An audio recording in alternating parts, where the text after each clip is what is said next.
Hi everybody, welcome back to English 229, and this is for our class for Wednesday, December 2nd. Believe it or not, we're already in December, so we're hitting the ending of the semester. And I know according to the syllabus today, you would have your journal due on the Haunting of Hill House, journal number 7. But we haven't put closure onto the Haunting of Hill House yet. So if you wanted to hand in your journal on Monday the 7th instead, that would be perfectly fine. And you can see that I've granted an extension that's in the notes below. So it's up to you whether or not you wanted to hand in that journal now or you wanted to wait up until the Monday or hand it in at some point in between. In terms of the Haunting of Hill House, I wanted to talk about some of the specifics of the text itself, beginning with the opening quote. And the opening quote begins, "No live organism can continue for long to exist sanely under conditions of absolute reality. Even larks and catechids are supposed by some to dream." I think this is a wonderful way to begin this text because it already establishes the theme of reality and what is reality. And not only can we survive under absolute reality, can we even gauge what reality is? Because ultimately this is a very ambiguous text as to the events that occur. And then the opening quote continues, "Hill House, not sane, stood by itself against its hills, holding darkness within. It had stood so for 80 years and might stand for 80 more." And we've seen this before in other Gothic texts as well, the idea of sanity and insanity. Plus, we're beginning to get the personification of the house, which will continue on later when we get the actual physical description of the home.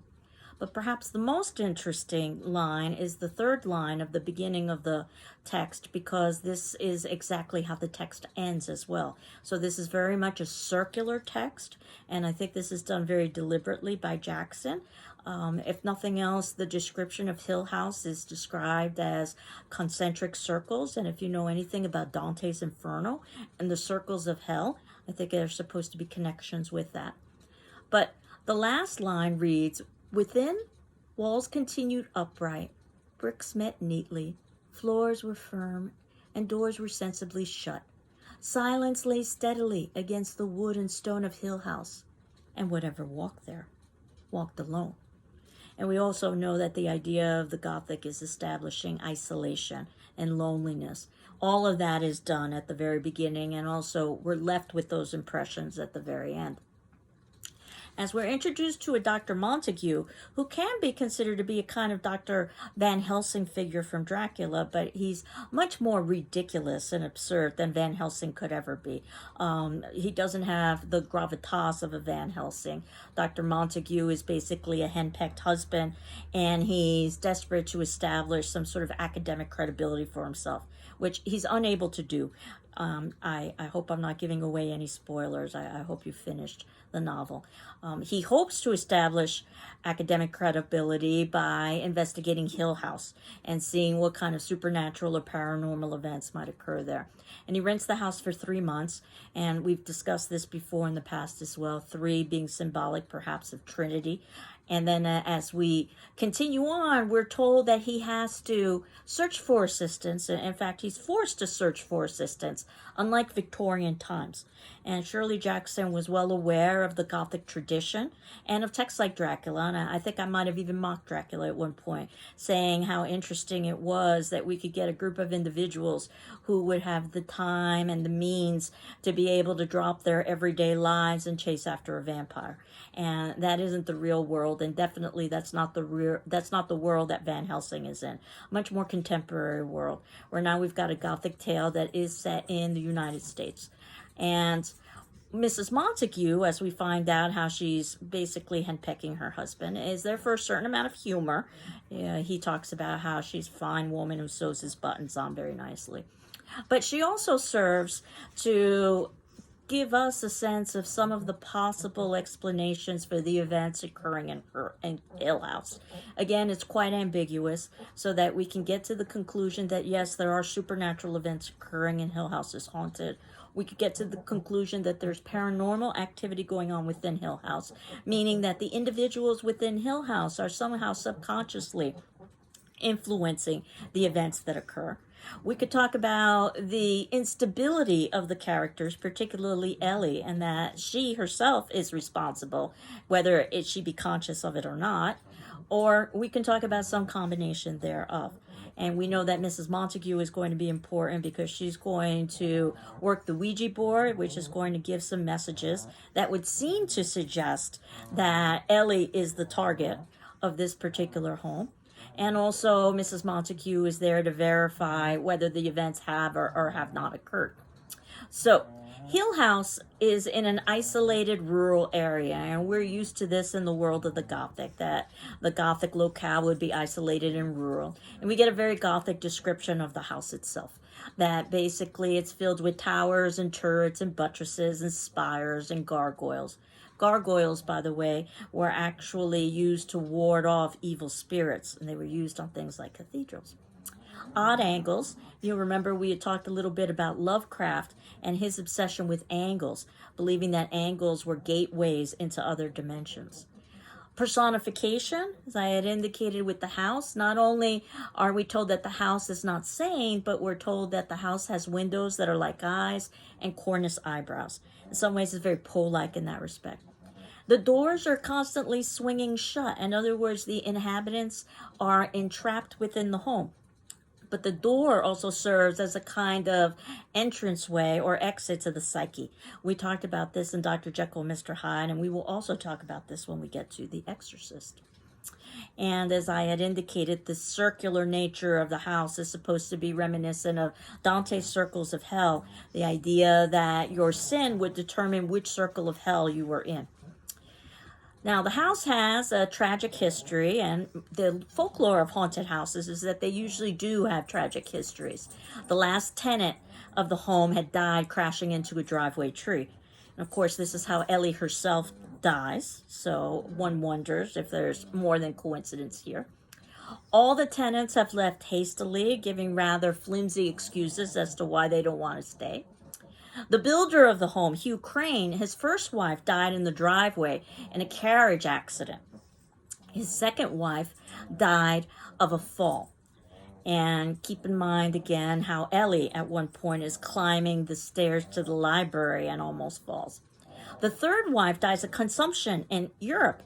And in fact, consumption was oftentimes mistaken for vampirism in European times. I think we talked a little bit about this with Dracula, and that some of the same symptoms, the paleness and the lack of energy, and so would be seen with the both, consumption being tuberculosis.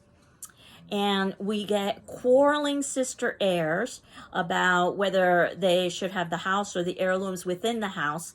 Ultimately, the younger sister marries, so the older sister is left to live in the house by herself and has a companion as she gets older to take care of her. The companion neglects her, and ultimately the older sister dies. And again, some eerie parallels with Ellie's own life, when Ellie is basically the kind of companion to her mother as she's the caretaker. And Ellie feels great guilt that she didn't wake up in the middle of the night when her mother knocked to take care of her mother the way she usually does, and feels that perhaps she's responsible for her mother's death and perhaps even wanted her mother's death. And then ultimately what happens is that the companion inherits that house rather than the blood heir, and eventually commits suicide by hanging herself from the tower turret. So it definitely has that lurid past. And then basically a family member of the companion is part of the Sanderson family, and that's how Luke Sanderson ultimately inherits that particular home. The home, gigantic as it is, has rooms that are named after colors, which would not have been that unusual for very large homes. But I can't help but think of the Mask of Red Death when we were talking about that. And the group, when they're in the home, they're doing things like playing chess, reading mystery novels, or reading something called Pamela. And again, I think this is very deliberate. They're reading mystery novels because this entire book, The Haunting of Hill House, is this mystery. Is what is happening and why is it happening? Playing chess, because I would say that perhaps the house is playing chess with them, that they're like the pawns of a chessboard being controlled and manipulated by the house.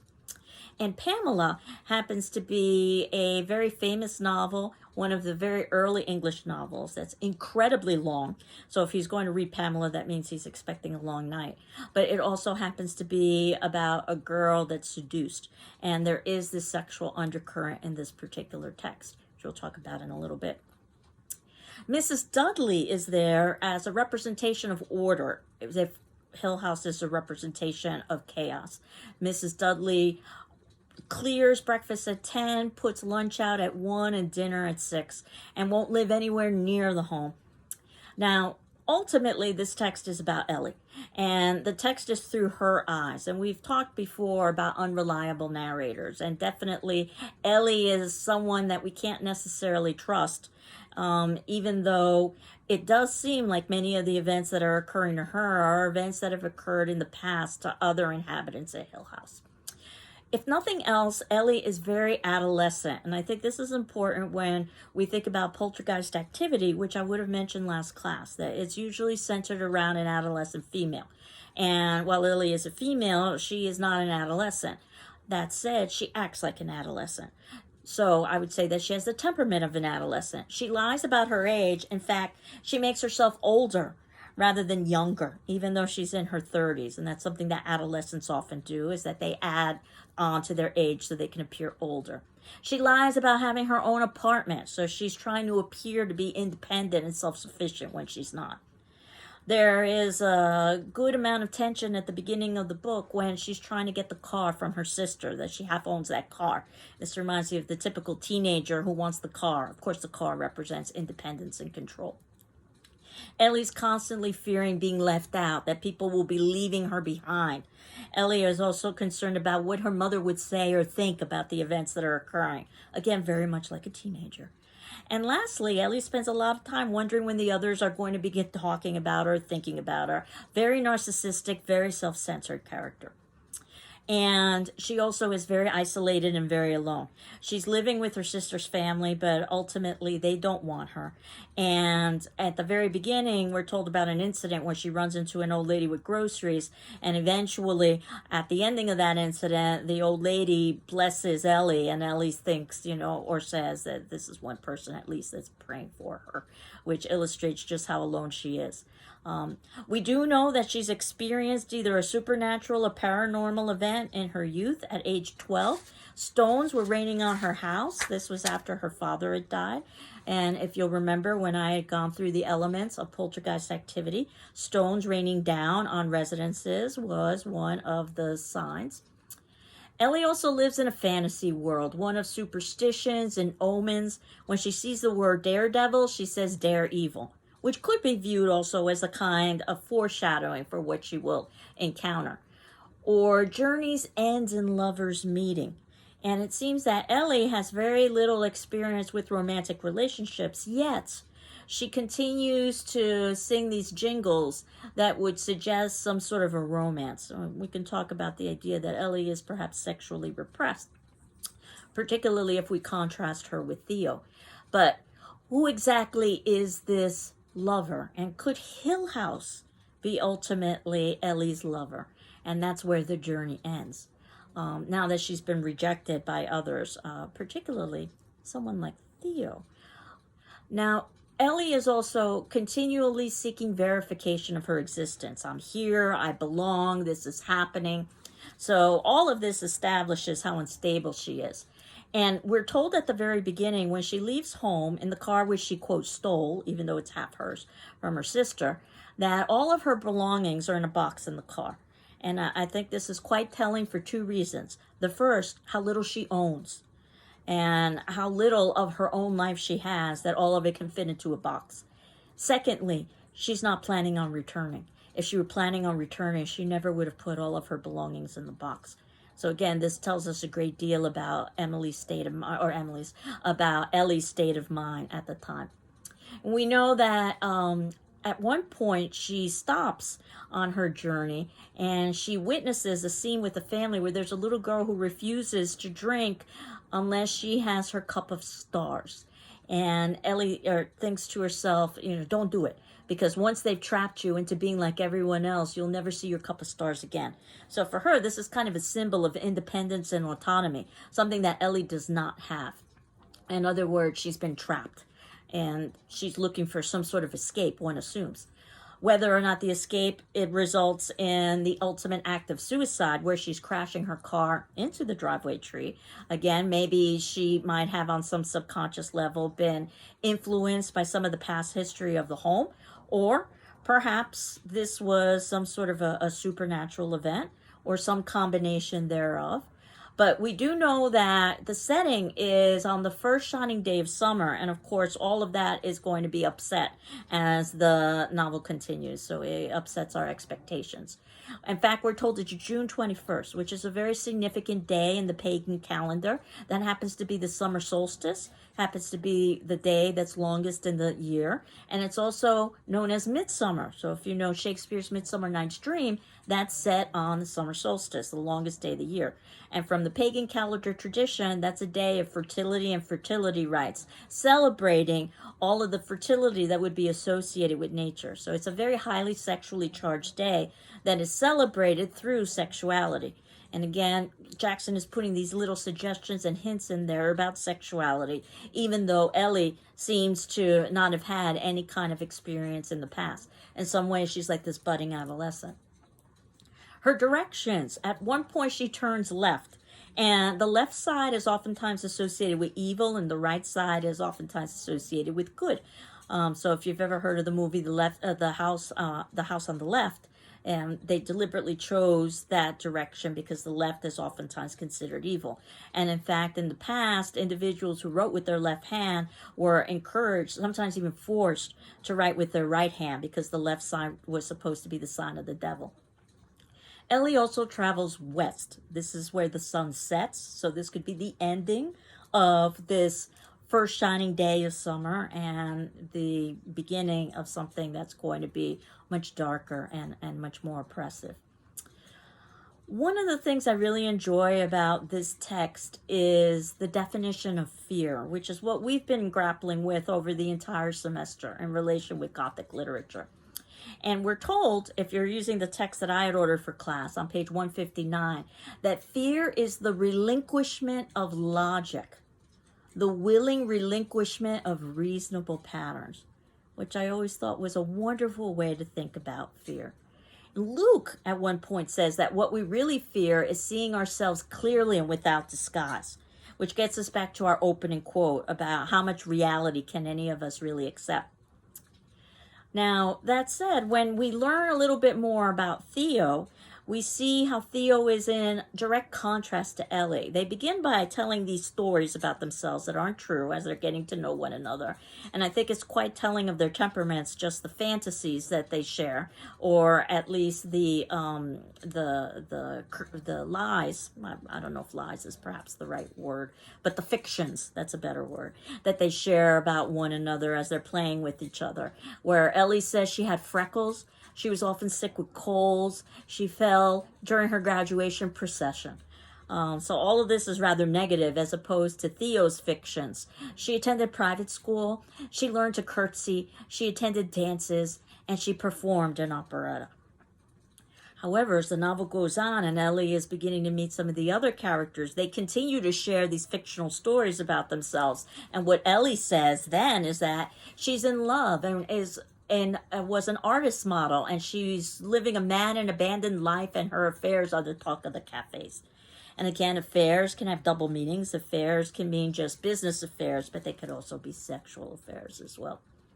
So this polar opposition of relationship between Theo and Ellie, where Theo is graceful, confident, independent, uninhibited, and Ellie is awkward and insecure, dependent, repressed.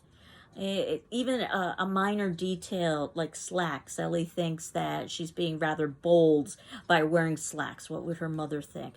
While Theo has two softly tailored slacks in her case. Theo is the one wearing red nail polish. Ellie is the one that's saying that it's wicked. And there's case after case where Ellie awkwardly sits down, Theo gracefully sits down. Theo has her own apartment. Theo has a job. Theo goes by just her first name, Theo, and that also is a male-centric name, which might be somewhat interesting if we continue to examine their relationship from the perspective of it perhaps being queer, as many individuals have done in the past with their relationship, especially because when Ellie asks Theo she's married, Theo's response is silence. Then she laughs, and then she says no. And if you remember, the only reason why Theo is here at Hill House is because she's had an argument with her, quote, friend, unquote. And that's how the language is used, her friend. And so one suspects, could there at least be a possibility of Ellie being queer, or of Theo being queer? And if so, is there also a possibility of Ellie having some attraction to Theo, which would be different than what we saw in the novel or in the film? But as you know, novels are oftentimes different from films. And there's a quote, again, in the text that I'm using on page 174 that I think is quite telling. Nothing irrevocable had yet to be spoken, but there was the barest margin of safety left them, each of them moving delicately along the outskirts of an open question. And once spoken, such a question as, "Do you love me?" could never be answered or forgotten. They walked slowly, walking side by side in the most extreme intimacy of expectation. Their fainting and hesitation done with, they could only await passively for resolution. Each knew, almost within a breath, what the other was thinking and waiting to say. Each of them almost wept for the other. As there is this kind of love-hate tension between the two of them over the course of the novel. And at one point, Theo even has to wear Ellie's clothing. And perhaps that's done deliberately through Ellie's own actions, or perhaps that's done through some sort of a supernatural entity where it appears that Ellie's clothes have been, or Theo's clothes have been ripped and shredded. But then by the ending of the novel, we're told that her clothes are just fine. So how could that be?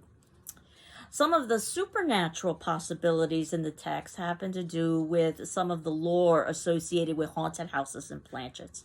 And almost like the way Dracula does by giving us some background information about vampires, Shirley Jackson gives us some background information about haunted houses. For instance, on page 70, she talks a little bit about some of the elements associated with the haunted house. And this is the doctor speaking. And he says, "I think the concept of certain houses as unclean or forbidden, perhaps sacred, is as old as the mind of man. Certainly there are spots which inevitably attract to themselves an atmosphere of holiness and goodness, and it might not then be too fanciful to say that some houses are born bad. Hill House, whatever the cause, has been unfit for human habitation for upward of 20 years. What it was like before then, whether its personality was molded by the people who lived there, or the things they did, or whether it was evil from its start, are all questions I cannot answer. Naturally, I hope that we will all know a great deal more about Hill House before we leave. No one knows even why some houses are called haunted, or, well, disturbed perhaps, leprous, sick, any of the popular euphemisms for insanity. A deranged house is a pretty conceit. There are popular theories, however, which discount the eerie, the mysterious. There are people who will tell you that the disturbances I am calling psychic are actually the result of subterranean waters, or electric currents, or hallucinations caused by polluted air, atmospheric pressure, sunspots, earth tremors. All have their advocates among the skeptical. People," the doctor said sadly, "are always so anxious to get things out in the open where they can put a name on them, even a meaningless name, so long as it has something of a scientific name." And then talking a little bit more and saying that Hill House basically should be burned down to the ground and soaked with salt. And of course, we talked about how salt is a purification element. We talked about that with Dr. Jekyll and Mr. Hyde when Dr. Jekyll was using impure salt, which I think is important in terms of the kind of transformation he was able to achieve as a Mr. Hyde. We also learn about Ouija boards and planchets on page 187, so that if you as a reader didn't know about these, we're told by Mrs. Montague or actually, this is Mr. Montague speaking. Planchette is a device similar to the Ouija board, or perhaps I might explain better by saying it is a form of automatic writing, a method of communicating with intangible things. Although, to my way of thinking, the only intangible beings who ever get in touch through one of those things are the imaginations of the people running it. Yes, well, planchette is a little piece of light wood, usually heart-shaped or triangular. Pencil is set into the narrow end, and I just lost my place. And at the other end is a pair of wheels or feet which will slip easily over paper. Two people place fingers on it, ask it questions, and the object moves. Pushed by what force, we will not here discuss, and writes answers. The Ouija board, as I say, is very similar, except that the object moves on a board pointing to separate letters. An ordinary wine glass will do the same thing. I've seen it tried with the child's wheel toy, although I admit it looked silly. Each person uses the tip of fingers of one hand, keeping the other hand free to note down questions and answers. And the answers, at least according to the doctor, I believe are meaningless, although, of course, my wife will tell you differently. And, of course, what we find out is that some of the answers that Mrs. Montague gets from the Ouija board are words like home, waiting, mother, and lost. And all of those can apply for Ellie because Ellie is looking for a home. And Hill House might be looking for an inhabitant. And there is the waiting on both elements, or on both sides. And obviously, Ellie is very guilt-ridden over her mother, and yes, she is lost as well. On the wall, previous to that, there's a message that's written, seemingly in chalk, and then later on in a red substance that could or could not be blood. Keep in mind, they were using red nail polish earlier, but I don't think that there was enough nail polish to perhaps produce this. Eleanor, come home. And there's so many different ways to read that particular statement. This could be the house speaking to Ellie, saying, Ellie, come home. This could be basically Eleanor saying, I'm coming home.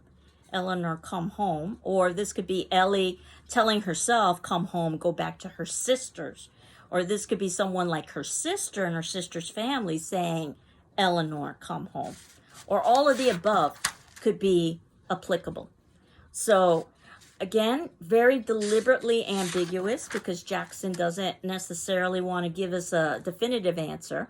We know that ultimately Ellie lives in a fantasy world of superstitions and omens where she sees daredevil and it says dare evil, or there's foreshadowing where she thinks that journeys end in lovers meeting and all of the rest. So we do know that ultimately, as the novel progresses, that we are going to not necessarily be certain of how ultimately Ellie and her party are going to be able to solve the mystery of Hill House. And I thought that could be today's attendance question, actually, about you.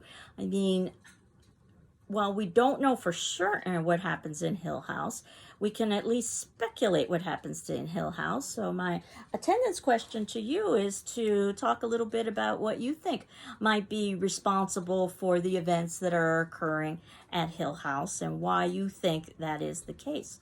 So when we get to the ending of the novel, we see that there are lots of possibilities, whether, again, Ellie is responsible for the actions because she's basically knocking on the doors and tearing clothing, or whether it is the house itself that somehow has possessed Ellie, and that's something that we are going to be talking about further when we talk about The Exorcist and possession over the next several classes. Even the idea of some sort of a group psychosis, and that all of the members of the house, this is a psychological phenomenon, in one way or another are experiencing a group hallucination. This has oftentimes been used to explain things like UFO sightings and so forth. And I shared with you Stephen King believing that Jackson wanted all of the possibilities at once, but I'm curious to hear what you think. And then what we will do next class is that we will finish up with The Haunting of Hill House with any odds and ends we've got left. And then we will move forward with The Exorcist, which happens to be our last major text. So I hope you're doing well. I'm doing well. And we will continue on. Take care. Bye-bye.